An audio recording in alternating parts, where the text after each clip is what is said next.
Ng'ennaku z'omwezi 5 mu Agusto wa 2017 abasomi b'ebitabo by'Oluganda era abalunyumirwa baagwamu ekyekango oluvannyuma lw'okufa kwa nnakinku mu kuwandiika ebitabo by'olulimi Oluganda, Kurani Makalinda.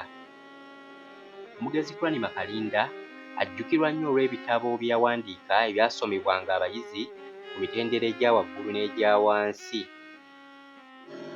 Bw'oyogera ku mugenzi Kurani Makalinda toyinza butoogera ku bitabo bye yawandiika nga Pawulo Kirimuttu, Bazibumbira n'amaka g'Abawansolo nga kino yakivvuunula okuva mu kitabo ky'Omuzungu George Orwell. Abasinga nno balowooza Kurani Makalinda yawandiikanga bitabo bya Luganda lwokka. Wabula Kurani Makalinda yawandiika n'ebitabo eby'Oluzungu ebyakozesebwanga mu matendekero aga wansi n'aga waggulu. Ebitabo ebyo kwe kuli ebitabo bino wammanga: Uganda Primary English Pupils Book 7 nga kino yakiwandiika mu mwaka gwa 2003. Uganda Primary English Teachers Guide 5 nga kino yakiwandiika mu mwaka gwa 2000.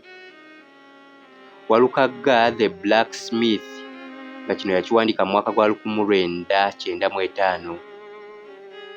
Junior English Composition and Grammar nga kino yakiwandiika mu mwaka gwa 1990. Omugenzi Kurani Makalinda yazaalibwa ng'ennaku z'omwezi 22 mu January wa 1935 e Ssemuto mu disitulikiti y'e Luweero mu ssaza ly'e Bulemeezi era nga gye yaziikibwa.